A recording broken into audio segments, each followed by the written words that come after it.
All right, welcome everybody. It's exciting to do another Revenue Climber Thursday Forum.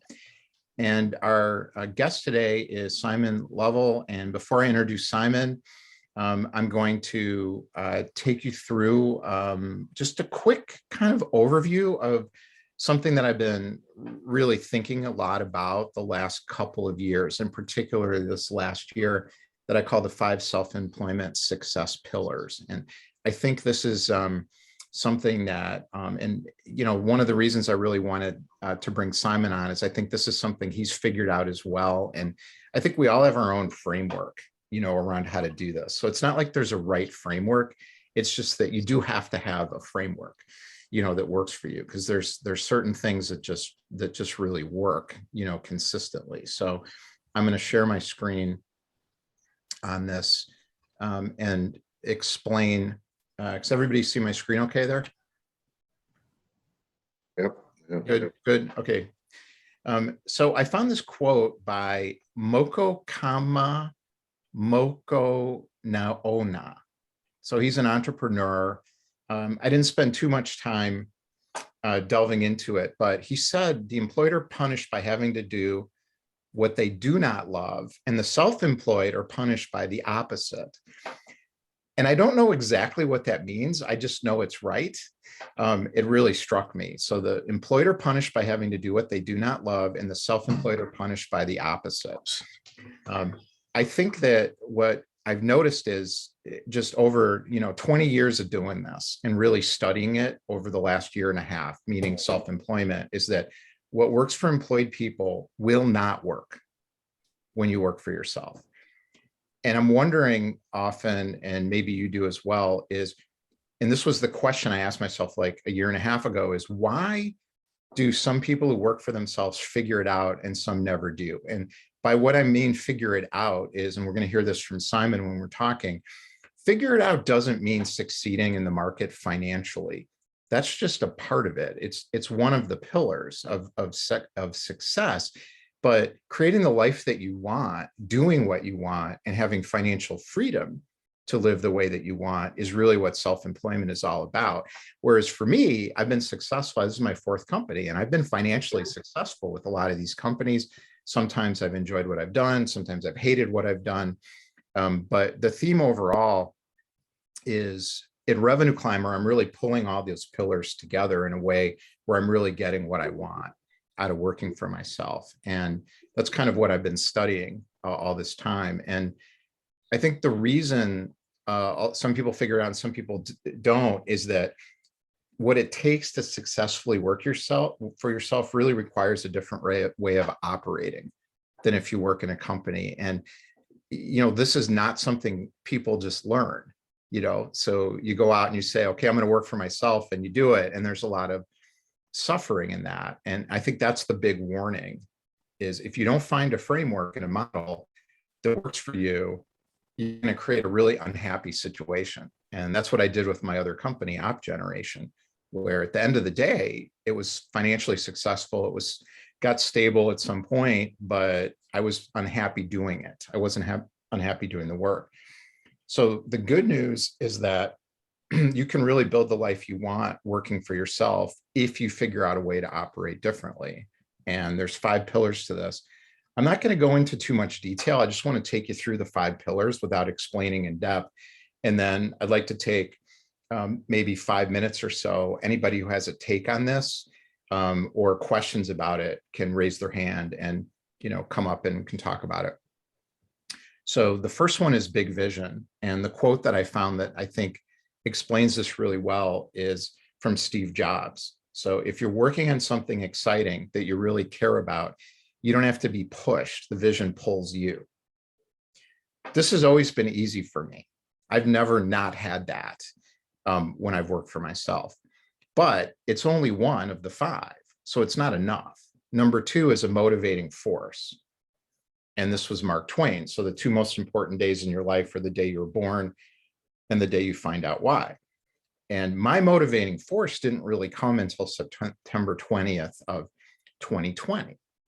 And that was a fundamental shift, but it's still only 2 of 5. Number 3, Winston Churchill, right thinking. Success consists of going from failure to failure. Oh, I'm not going on the slides. Motivating force, right thinking. Success consists of going from failure to failure without loss of enthusiasm. That I started working on again on September 20th. And that's got to be there because the failure is consistent. I have a rejection and a failure every single day because every single day I'm doing something that I haven't really mastered yet. So I'm putting myself out there in the world a lot with something new. So right thinking is critical. Then directional clarity. Richard Ramelt, who's the best strategist I've found, he has a book called Good Strategy, Bad Strategy that I've studied, and focus energy and resources on one or a very few pivotal objectives whose accomplishment will lead to a cascade of favorable outcomes. So when you know exactly where you're going and you're concentrating those resources in the same direction and all your money, energy is flowing in that direction to deliver on your vision, you're motivated to deliver on that vision, and you have resilience where no matter what happens, you're in it and you keep going, you're really in good shape. You're going to get what you want out of your company. But it's still not enough. Effective behavior. I love Usain Bolt's quote, I know what to do when I go and execute. Well, build habits. You have to build habits. You have to understand how to work every day, how to manage your calendar. Don't be addicted to other people's priorities and inboxes. That's really a key to that. And have that working system where your execution is like killer. I mean, does Usain Bolt miss a practice? You know, it's just not going to happen. So that is the 5 pillars. I'm absolutely convinced that there's lots of ways to look at this. This is my way.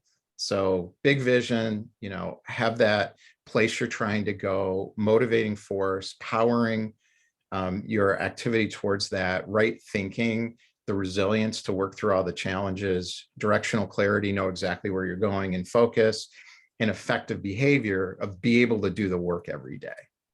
So you're organized and efficient. Does anybody want to kind of weigh in on any of this with your own opinions and perspective, or ask any questions, and then I'll introduce Simon. Who do we got? I saw a hand up. Randy, how are you? Good. How are you doing? Good. Good to see you. Been a while. Yeah, been a while since I've been on, and yeah, and I'm glad to be here today. I'm excited to hear what Simon has to say. Yeah, so I would love it if you had like one slide you could send out that has all 5 of those pillars. By the way, I think that would be wonderful to have. I would just add one more, and that is that what I've discovered is that I have to be, and I think all the things you mentioned are really, really critical. But I would maybe add more, and maybe it's a subtext of the behavior pillar. And that is, you have to be open to and you have to embrace change. There's just no way to keep doing stuff the way you've been doing it if you aren't very consciously embracing change. Exactly. And I call that's, to me, that's part of right thinking. And I actually created a methodology for myself that allows me to embrace change. And I anchor it in Buddhist thinking and meditation. Now, people can find their own ways to do that if you don't orient in that way, but that's where I happen to go. Excellent, excellent. You can't do this if you don't embrace change, because if you have a static, fixed view of yourself, you're just going to keep getting yourself back, right? Nothing will ever change. Exactly, exactly. But I love that. I'd love if you could, you know, just give us those 5 bullet points. I'd love to put that on my wall. When our animation of this is done, I will send it to everybody. Wonderful. So we are Excellent. definitely working on that. I think we have time for one more person, and then we should get moving to the next part of this. Anybody else? All right, sounds good. So we'll talk with Simon for about 35 minutes or so with some questions. Oh, Dr. Scott, there you go. Sure. Well, excellent thoughts, excellent pillars. I really agree with the side of systems and having systems to succeed. The other is underlying theme is motivation. What motivates you? What gets you up in the morning? What makes you, gives you that power to drive forward? Because you know you're going to hit those roadblocks. So that underlying motivation is kind of the added element that goes with that. Combine that with some enthusiasm, and we're on track. So I'm gonna pull Deb up here as an example. You don't have to say anything, but we were talking about this yesterday at our Summit Club group, and she was talking about her motivation around creating a company that allows people to bring their expertise, their intellectual property to the world, which is what she's doing with her course systems and stuff like that. And I said, that's your vision, but your motivation comes from stuff sitting at the kitchen table with your dad when you were a kid, where he was teaching you how to do business and how the world works. Those things pull together like really powerfully. I missed motivation. I had vision. I've always had vision, but I missed the motivation part until now. So I got burned out, right? Simon, welcome. I'm really excited to have this conversation with you. What I think is so interesting was how you're just this really transformative person, in the sense of, you know, you spent some time building up the surface success, the kind of what we're talking about. You know, you had the fancy cars and you know, the big house and the accolades and, you know, all this stuff, and, you know, being in Entrepreneur Magazine and Forbes, and I don't know if that came later, but you know, you kind of achieved that 7-figure business, you know, that vision of success, but there was a lot in there that wasn't really working for you. And I think the part that's really interesting to me is less that, in a way, than the transformation story of getting to know, meeting Richard Branson and meeting Tony Robbins and working through a completely different way of living, kind of pushing all that stuff aside. And now you've created a new business around helping people, I think, do what you've done. And I just love to hear kind of your take on sort of where you were and what you did. What was that journey like to make that transformation? Well, you know, well, first of all, thank you for having me. You know, I write a lot of articles for Entrepreneur, and what's interesting about the articles that pop and the ones that really do well is the authenticity. And there's a particular article which is around, and there was a lot of fear around writing this, honestly, around my behavior on Richard Branson's island, which is where I think I'll start, which is around who I was then. That was in 2015, and I got invited to Necker Island. At that time of my life, I had success, I had money, but there was all of these behaviors and this identity that really wasn't me, and that was really holding me back. And so I made some silly moves. I was drinking, I was smoking, and my behaviors were not matching the person that I knew in my heart was there. And I got called out, and it was very challenging. But it was a wake up moment. And so this life, the life that I let go of, this material life, it wasn't that the things I had were wrong. There's nothing wrong with having a Ferrari. There's nothing wrong with having a big home. There's nothing wrong with doing anything, but it was based upon my insecurity and the lack of love that I had for myself. And so I was compensating by having these things to show off, because I didn't feel the love within me, you know, and I didn't have the self-awareness, and I had not healed.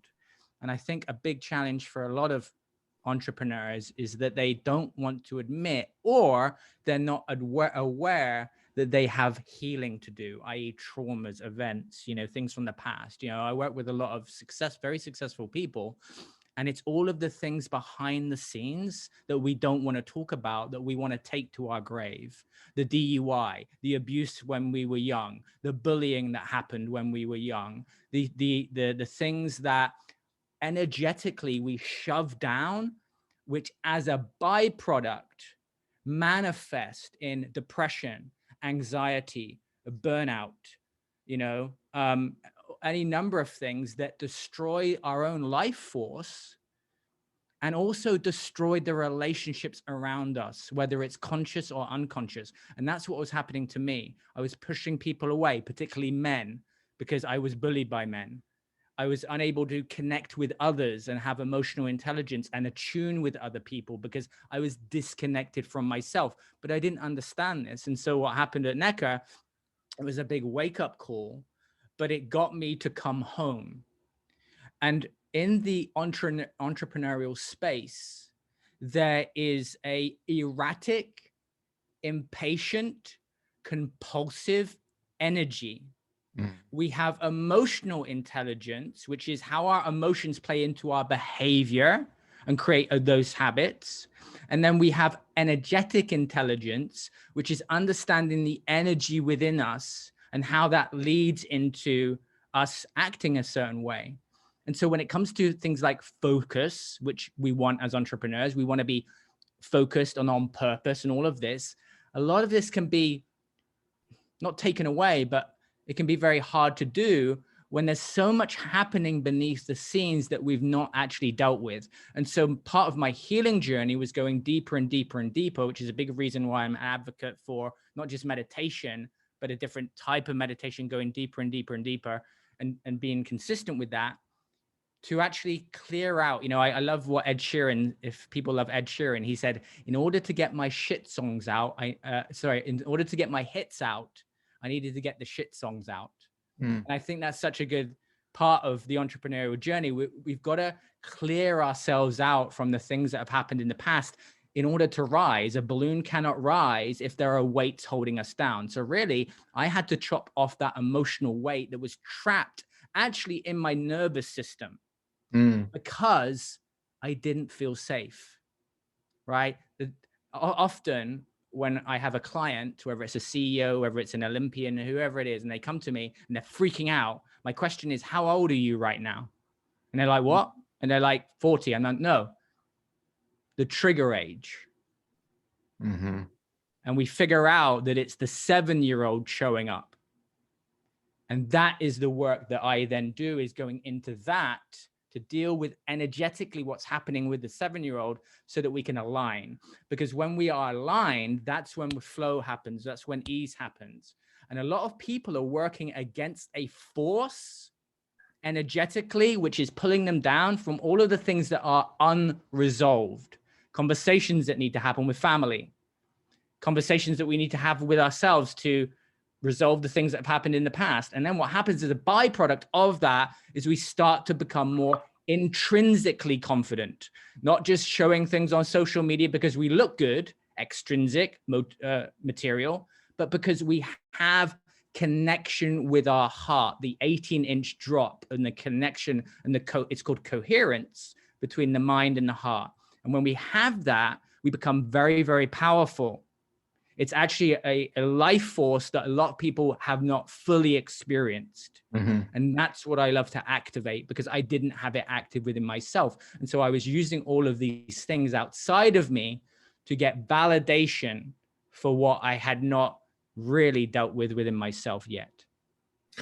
I think what's so interesting about it for me is my own parallel experience. And I think these are universal principles, and they keep coming back in all the reading that I do over and over and over again. And then I anchored in my own experience. I started studying energy development, Tai Chi, Qigong with a group when I was in my 20s.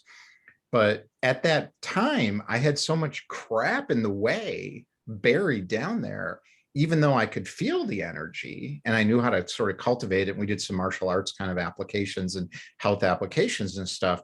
It really wasn't flowing. It was kind of like confused all the time. And then I walked away from all that stuff for years until 2011 in April, when I did a energetic transformational weekend through a group. And that started to free this stuff up. And that led to really working through many weekends like that with many people and watching hundreds of others go through those experiences, which is hard to really understand until you've gone through it and seen other people do it, because it's pretty intense. that allows me now to do something like this with Revenue Climber because I can access that energy. So I've had exactly the same kind of experience you've had. The concern I have about it is the intensity of that healing journey for me, which really was years and a lot of different kinds of experiences and seeking them out and putting myself in incredibly uncomfortable situations. I feel like I did it because it was life or death. I felt like if I didn't do it, I knew I was going to kill myself at some point. I didn't feel like I had a choice. How does somebody do this? How does an average person, let's say, whose life is not so bad, delve into this kind of extremely painful, difficult work? Well, that's a great question, and I actually got asked that last week, and I said that it's you know, in coaching there's something called a pre-frame, which is the pre-frame before you have the conversation to set up so it's not so much of a hit. And I think that that's also very important when it comes to dealing with this type of work. So for example, in my program, there's stage 2 is the deepest work because it's going into the shame, all of the things, the trauma, all of that. But there's a week build up to that, right? There's a time spent in preparing for the emotion that's going to come, right? So we also need the tools to be able to come back, and ground ourselves. And so I think it's about, when you start dabbling in meditation, it starts to bring up stuff. And that's actually why a lot of people don't continue. A lot of people, for example, in meditation, it's not because they don't have the time. It's not that because they can't do it right. It's because they don't want to feel what's going to happen when you go deeper. And so the ego, the false self, pushes away and they stop it. And that actually is a big block to our biggest transformation. So to answer your question more deeply, we have to, first of all, commit to do the work because we want to change, like yourself. Like it was like, there's something inside of you calls to be better. And that's what I had. I was like, I want to be a better Simon because I know it's going to impact my business. Because in fact, that the energy of fear, for example, that people don't see personal development a lot of the time as tangible, but the energy of fear impacts revenue directly, completely. And I had massive jumps in my revenue once I dealt with the energy of fear.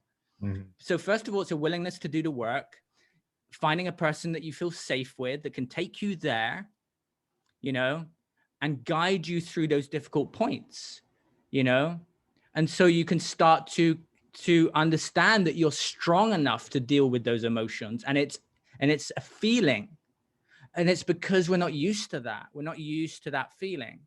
So I think it's sometimes a build-up process, and it's also around a multitude of different things. But what I find is that once people have a meditation process, that creates a lot of how should I say it? Trust in the fact that they can handle difficult situations. Because here's the thing, a lot of pain is caused because we don't have the tools to be able to reset ourselves. And so people get stuck, they go down, but they can't come back up again. Do any of you remember the first time that you maybe got into sales, right? And then you got a no. And that triggered, and it wasn't about the no, but it triggered that rejection. And it took you down for like a week and you didn't want to get on the call again, right? But over time, we develop this resilience, right? And we develop, And so I think it's like that with the personal development journey. It's also kind of addictive because you start to realize once you go below the surface level, that actually it does massively impact your business, your level of focus, time management is a big thing, right? Big buzzword, but actually that's about management of yourself. Because if you manage yourself effectively and you are actually emotionally intelligent and you understand yourself, then you're gonna start to live your life based on energy. Because here's the biggest challenge for entrepreneurs and those in the business world: the art of relaxation and the art of focus, serotonin, dopamine. Because what happens is we focus. We're not attuned with our body, and then we burn out. That's burnout. Burnout is the inability and choice to not listen to our body. And so I work, I get hooked on it. I'm not listening. I'm up at midnight or 1 o'clock in the morning, and my body's saying go to sleep, and I'm ignoring my own soul and spirit, right? I call it the universal slap, right? The universe is saying, you know, let's do something, and we ignore it, and then we wonder why we have all of these other problems. Why? Because we've basically we've not respected our own energetic system. Who do you? That's fabulous. And I'm thinking about my own understanding of a meditative practice. So when I started learning meditation, when I was studying with the Tai Chi instructor in the Tai Chi group, which was about 30 of us, my late 20s, we did a lot of meditative work and we learned meditation, but it was hard to stick with it. And I think it was a Tim Ferriss podcast, but I heard Naval Ravikant talking about meditation. He says, meditation is just go sit in a chair and think about yourself for, 5 minutes. And I thought, oh, okay, that's it. And I realized that's it. So meditation is sitting with yourself, paying attention to yourself. So the particular practice, and I'm curious of how you do this, is first, there is a physical component that has to be included, because what happens is, and I feel this, so I know this to be true, your emotions get trapped in your body if you don't allow them to flow.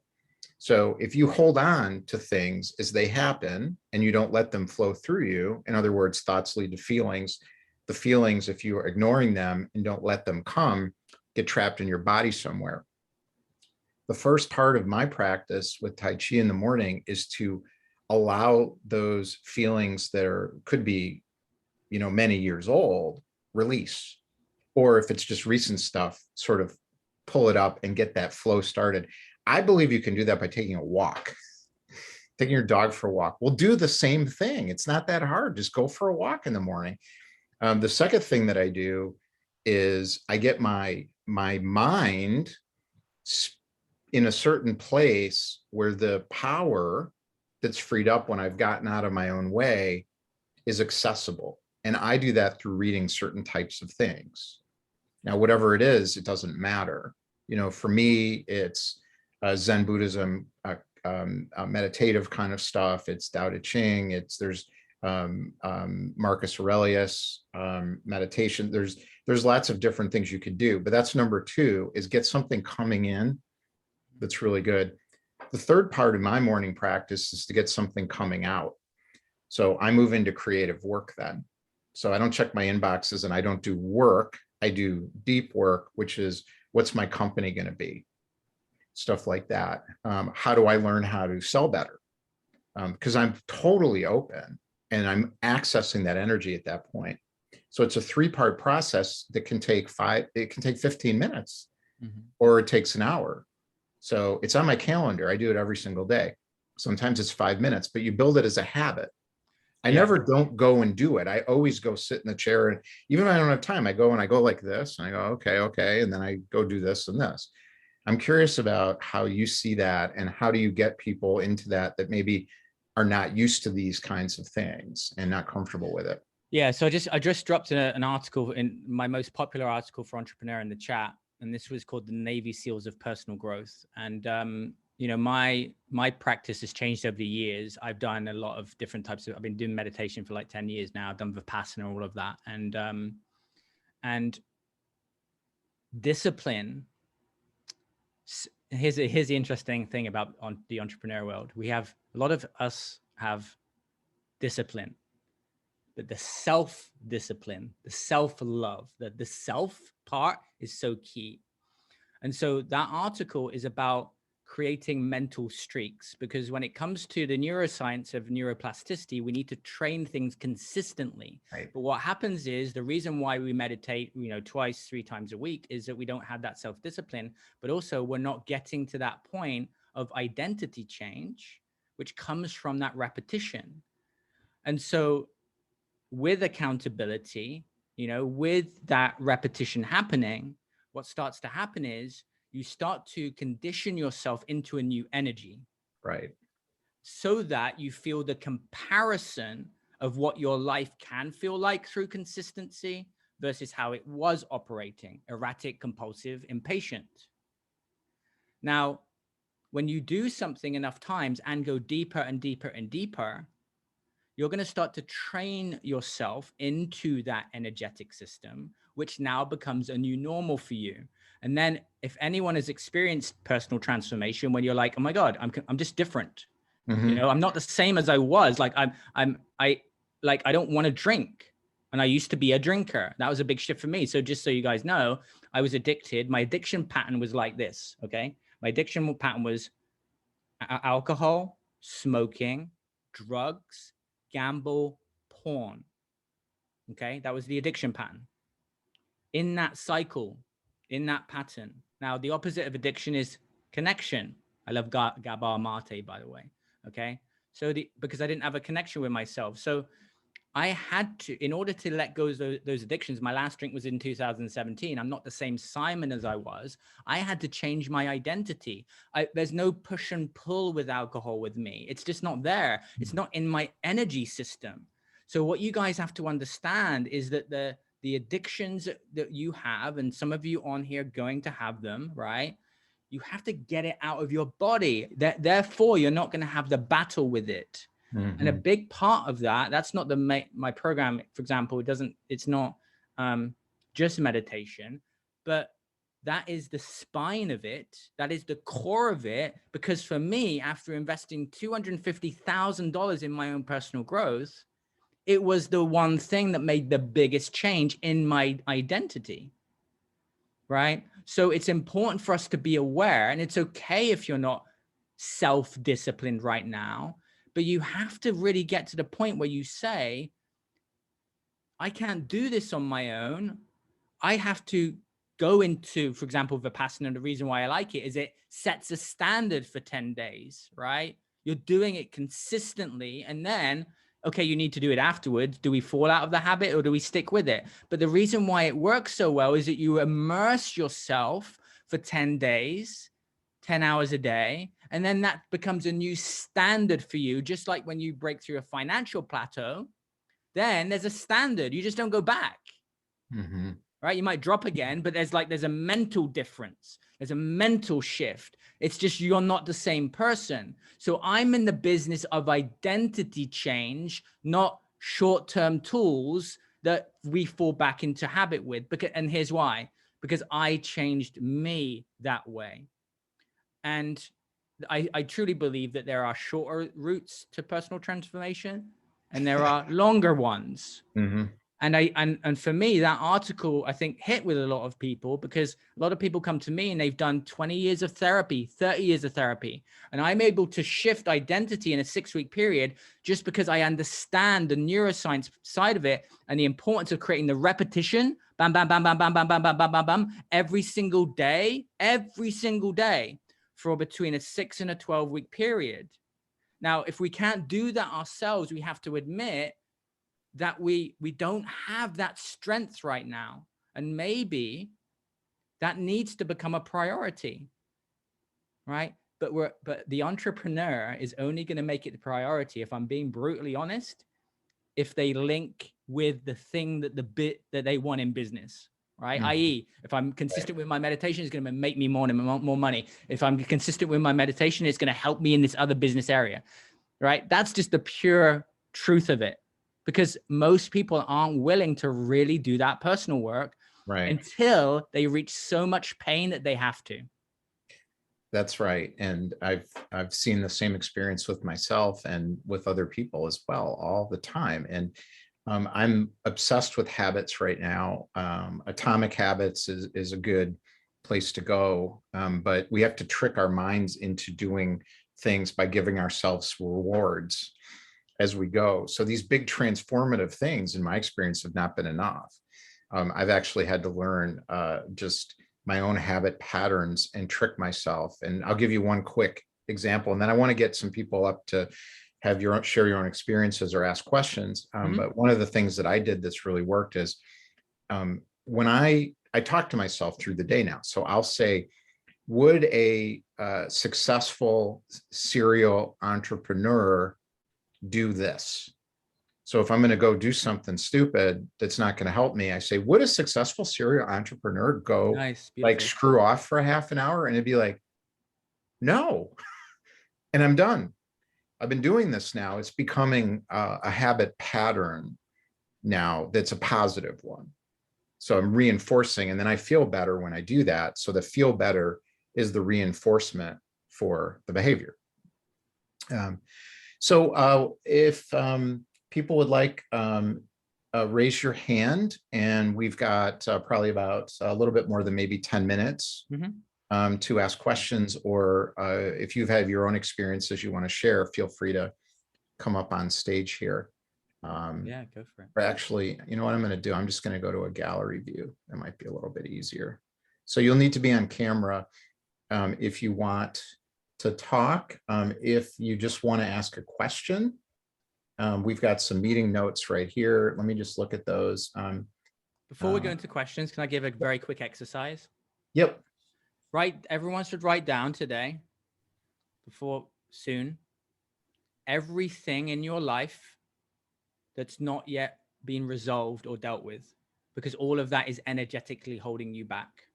That's what you want to write down.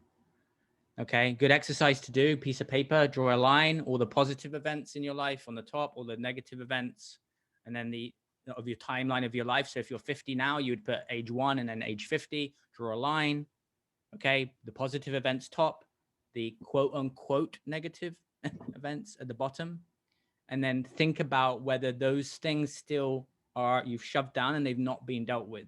That can be a great understanding and self-awareness around some of the work that is still left for you to do.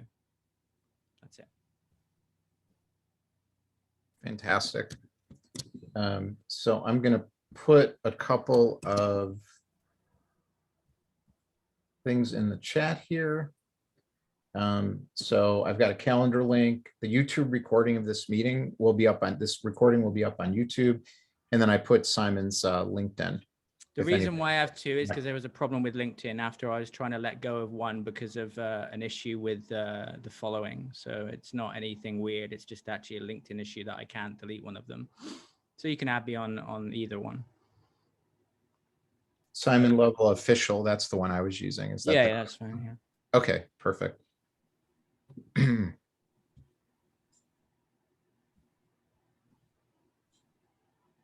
All right. Nobody have a question for me? I had a question. Yeah, It's go Matt. for it. Hi, Matt. Simon, hi, how are you? I'm good, thank you. Good, thanks. I appreciate you sharing what you went through and how you went through it. I had a similar situation in my life, and meditation surely does work. Let me ask this question first. Why do you have 2 personal profiles on LinkedIn? I just answered that. So Oh, you did? I missed that. because Sorry. LinkedIn doesn't allow me to delete one of them. Oh my. Okay. Yeah. So I had an issue with one of the following, and it wasn't. I wanted to create a whole new one, and it just wouldn't allow me to. So. Okay. So obviously the one that's just put the one that's got the quest in the banner.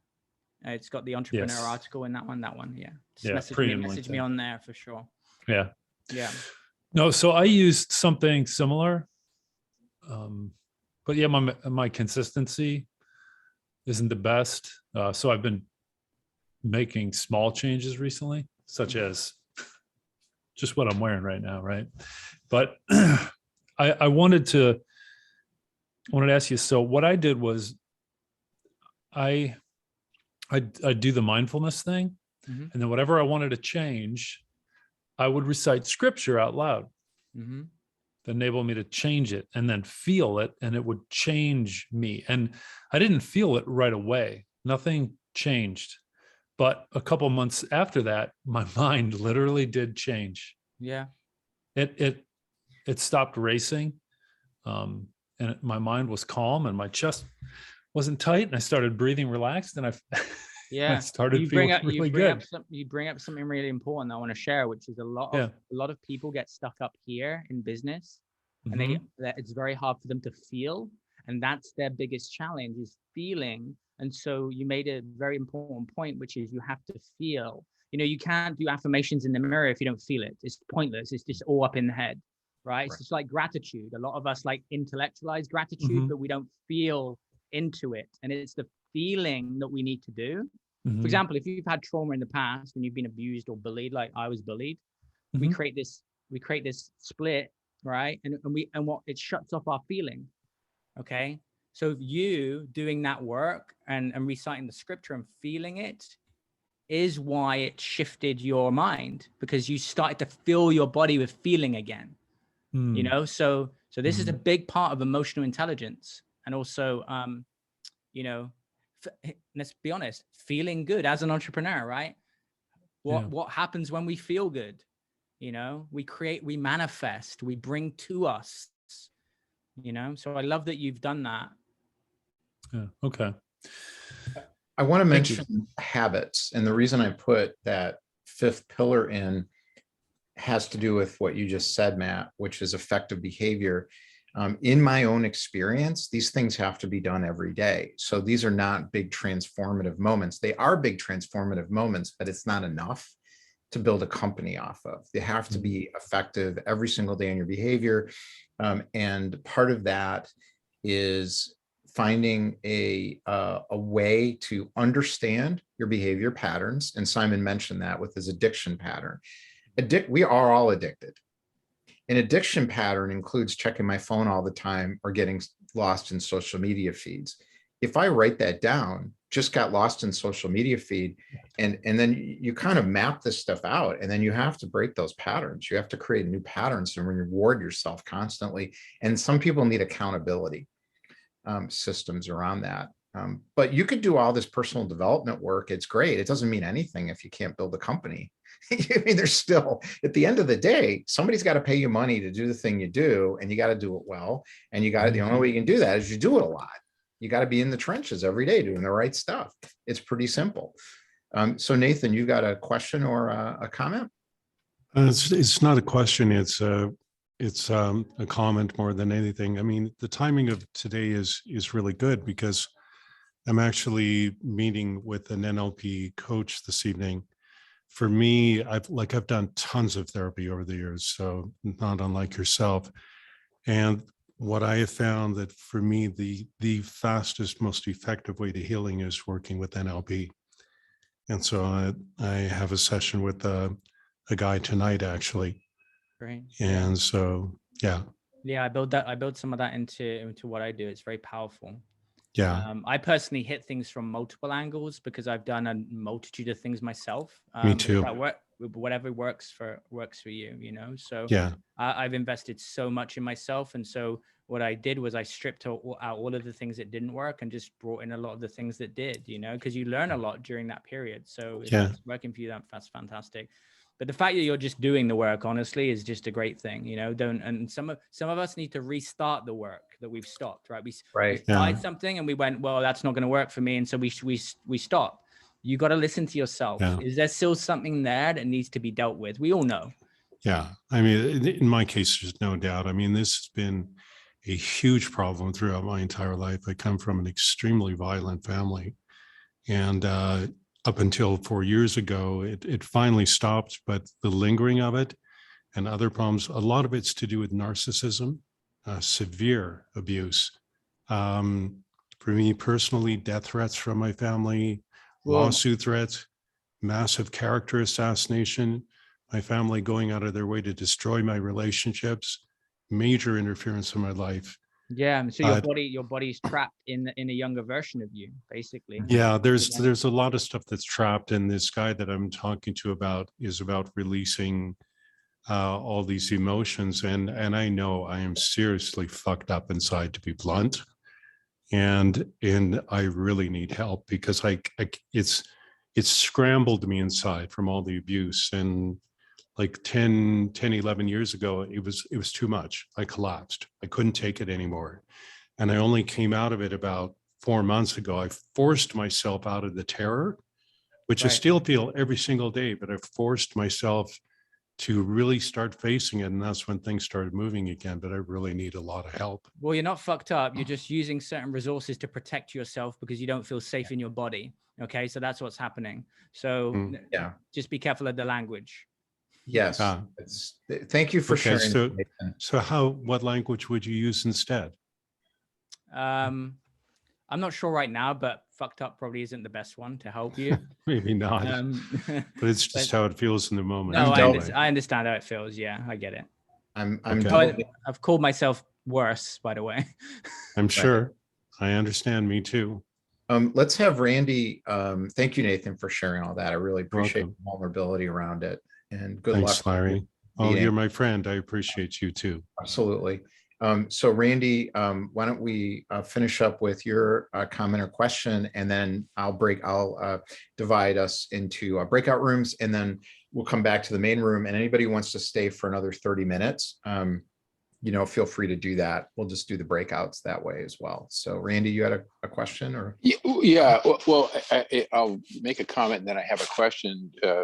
What I found, and I put this actually in the chat, is that I have to create a time and space for this inner work. And so I think there's 5 environments that typically, if you are consciously setting these up, you have a better chance of doing some of this inner work and really addressing some of these things that you've been talking about, Simon. One is that it's obviously, and you've talked about it a lot, Larry, in meditation, in a peaceful place with yourself. Secondly, I am a Christian. I believe, in a Christian God, but it doesn't matter. Whatever higher source, universe, whatever it is for you, get in meditation, really reach out and to that and find a time for that. Obviously in therapy with a counselor, a valued friend, a mentor, whatever, in community with others. It's really important to surround yourself with others that share. I mean, we're sitting here in a group today, and Nathan just gave a very, and you did as well, Simon, a very open, transparent view into some of his issues. Finding a safe place with others where you can share that and then be held accountable by them, by that group, to continue your growth process is really positive. And then just a really constant commitment. And I try and schedule time every week to learn. One of the reasons I'm here is for that. I consider this part of my learning time, and that can be traveling. It can be, exploring, doing something different. It can even be on your walk with the dog, which I do every morning. And that is a very meditative thing. So I'm interested to know, what is your place? How do you sort of set that up for yourself, Simon? And how do you make that time and discipline yourself to do that inner work? Well, I do it every day. I mean, I don't have a particular space. I will sometimes just have it. I like sitting up straight in a chair sometimes. Sometimes I'll do it, and cross my legs, for example. But I just, it's trained within me to do it now. And the other big part is having the attunement with my body to know that something's off, for me to go back and reset myself. That's probably one of the biggest things for me, is just knowing my body so well and knowing that it's not performing and I need to go and shift my energy. So reaching that level of emotional intelligence and energetic intelligence to know that there's something trapped, and knowing how to move that energy is the most powerful thing for me. All right, I'm going to create some breakout rooms, and I have a suggestion about how to do this. And this is also part of I'd say kind of a sales training sort of thing, is when you're in the room with somebody, ask them what they're working on and ask them what they're trying to accomplish, and start to think about how you can help them along that journey, as opposed to talking about yourself or delivering your elevator message, or figuring out if that other person is a client or not, or a good networking partner. I think there's a deeper connection you can make. Everybody obviously do whatever you want, but I've been asked to put some frameworks around the rooms, and I think that's a good way to do it. Is just ask the other person what their priorities are and where they're focused.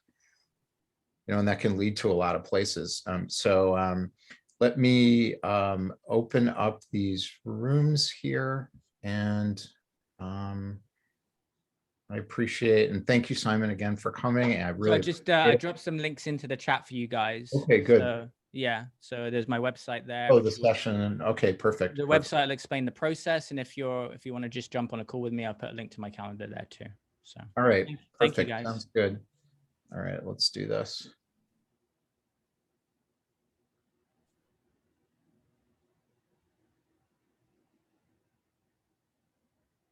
I'm actually going to need to jump, guys. So I will see you again.